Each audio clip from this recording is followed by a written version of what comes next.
Are angels real or they are mere tales in history? Have there been presence of angels here on earth? These are questions that have gone through history and left many confused and asking who really are angels. Angels, as celestial beings, have captured the human imagination for millennia. These supernatural entities are often depicted as intermediaries between the earthly and heavenly realms, serving various roles in the biblical narrative. From guardian angels to heralds of divine messages, these benevolent and sometimes awe-inspiring beings play an important part in Christianity. In this video, we will journey through the accounts of angels found in the Bible. At the end, we will talk about one of the most mysterious figures of all, as mentioned in the book of Revelation. Before we dig deep into the Bible, kindly like and click the subscribe button to enable us produce more videos like this. Who are angels? Angels are spiritual beings with a unique existence in the heavenly realms. The word angel originates from the Greek term angelos, meaning messenger. In the Bible, angels often act as divine messengers, carrying out various tasks on behalf of God. Angels are not bound by the laws of the physical world. Their unique nature allows them to transcend time and space, making them potent agents of divine will. These celestial messengers exist outside the confines of human mortality and experience neither birth nor death. Their immortality stands as a testament to their eternal purpose in serving the divine.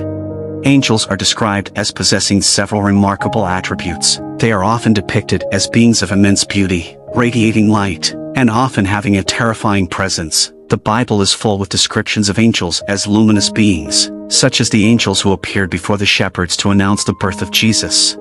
These celestial beings also wield a form of free will, allowing them to choose their actions and allegiances. This is exemplified in the story of Lucifer, who later became Satan, an angel who rebelled against God's authority, leading to his fall from grace.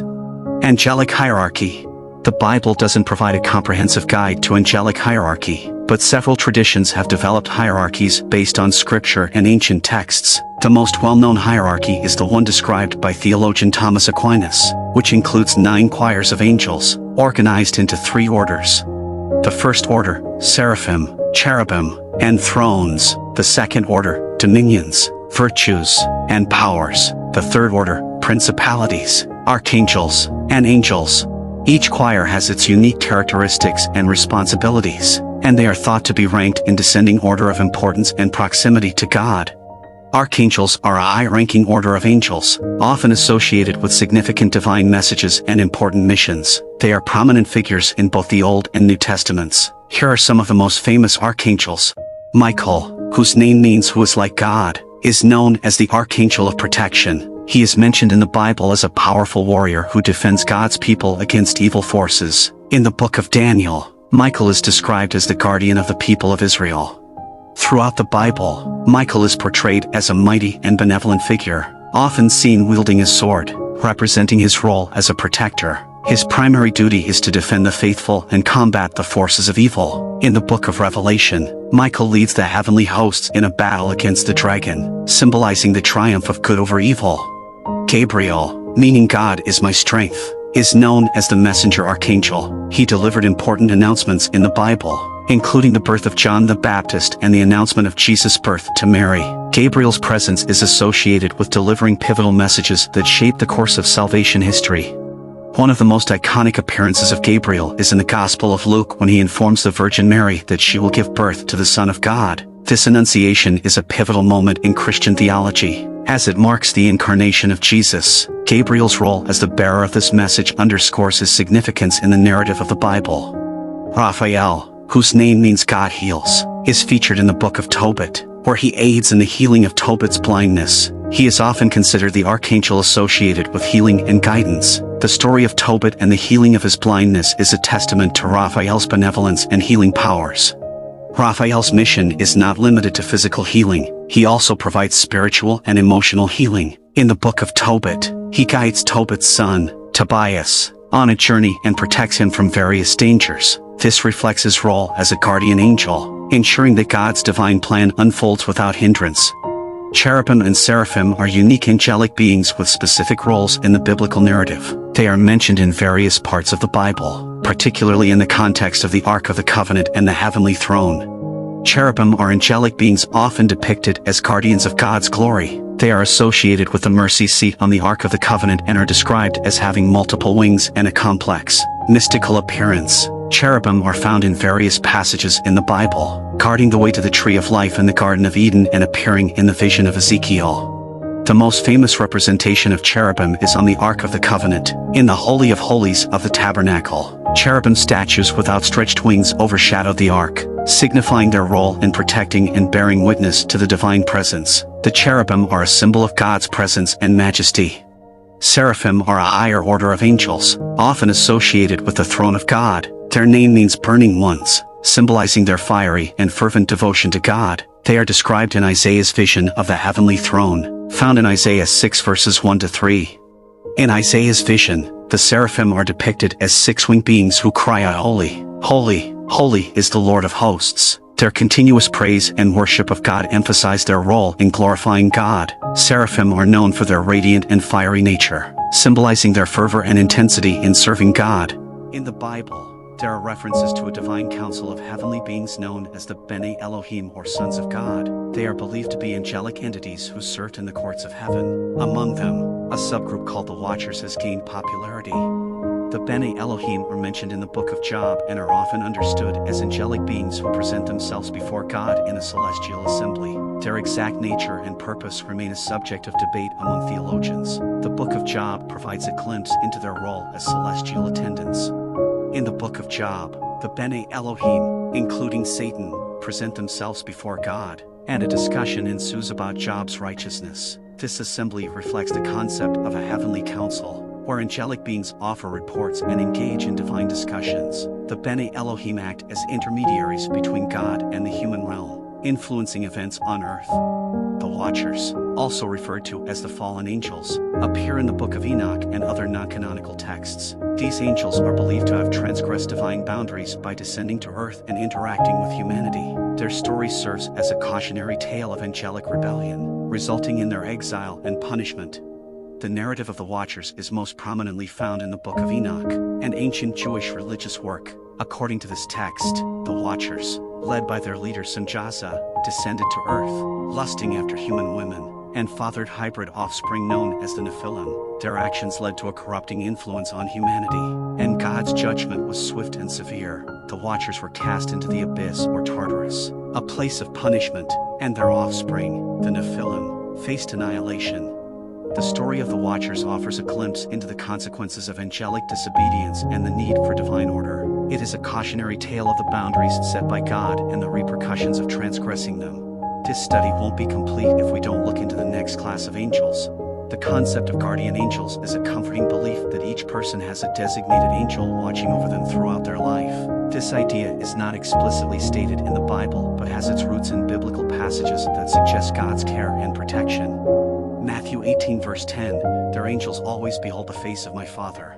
This verse from the Gospel of Matthew implies the existence of guardian angels, as it speaks of angels watching over children and always beholding the face of God. The context of this passage is a discussion on the importance of humility and not causing others to stumble. In this context, the mention of angels watching over children underscores the divine care and protection extended to the vulnerable and innocent. The belief in guardian angels is rooted in the idea that God assigns celestial beings to protect and guide individuals throughout their lives. This concept offers solace and assurance, reminding believers of God's watchful presence in their daily lives.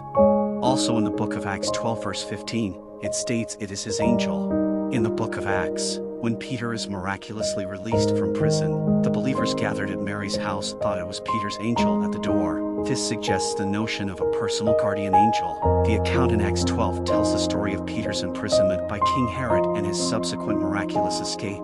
After Peter's release, he goes to the house of Mary, the mother of John Mark, where many believers are gathered in prayer. As Peter stands at the door, Rhoda, a servant girl, hears his voice but is so excited that she leaves him standing outside. When she reports Peter's presence, the believers respond, "It is his angel." This statement reflects the belief that each person has a designated angel who may resemble them or represent them in some way. It is a testament to the early Christian belief in the existence of guardian angels. Lastly to consider is the book of Revelation, the final book of the New Testament, contains some of the most enigmatic passages about angels. In Revelation 9 verse 11, a figure known as Abaddon or Apollyon emerges as a terrifying and obscure angelic being. Revelation 9 verse 11 reads, "And they had a king over them, which is the angel of the bottomless pit, whose name in the Hebrew tongue is Abaddon, but in the Greek tongue hath his name Apollyon. This verse introduces a ruler over destructive forces, an entity with the power to unleash destruction and chaos. The book of Revelation is a highly symbolic and apocalyptic text, filled with visions and prophetic imagery. It is written in a style that often requires interpretation, and the figure of Abaddon or Apollyon is no exception. This angelic being is described as a king or ruler over fierce forces, suggesting a role in unleashing catastrophic events. The names Abaddon and Apollyon both signify destruction and are associated with the abyss or the bottomless pit. Abaddon is a Hebrew term, and Apollyon is its Greek equivalent. These names evoke a fearsome image of an angelic being responsible for calamity and annihilation. The interpretation of Abaddon or Apollyon varies among scholars and theologians. Some view this figure as a representation of an agent of divine judgment, sent by God to execute punishment upon a sinful world. Others see Abaddon as a fierce force, embodying chaos and destruction, and serving a role in the apocalyptic events described in the book of Revelation. The identity and purpose of Abaddon or Apollyon remain shrouded in mystery. Various interpretations suggest that this angelic figure could represent an appearance of doom or an agent of divine justice, sent to bring punishment and chaos to the world. In the context of the apocalyptic themes of Revelation, Abaddon or Apollyon represents a significant aspect of the end times, where divine judgment is meted out, and the forces of evil are confronted and ultimately defeated. The angels of the Bible are captivating figures with diverse roles and attributes, from the archangels who deliver divine messages to the guardian angels who watch over individuals. These celestial beings play a significant role in the spiritual beliefs of millions of people worldwide. The Bene Elohim and the enigmatic watchers offer a glimpse into the complexity of angelic entities in the biblical narrative, while the concept of guardian angels provides personal comfort and reassurance.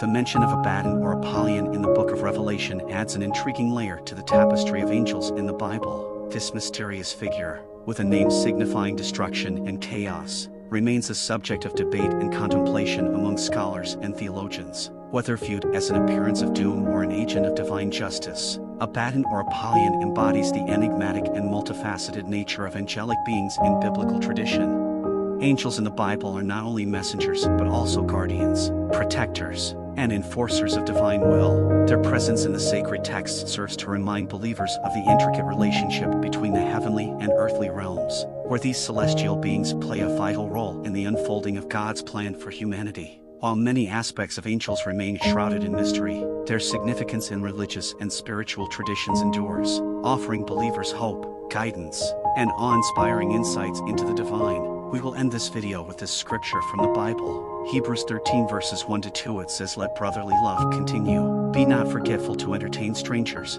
for thereby some have entertained angels unawares."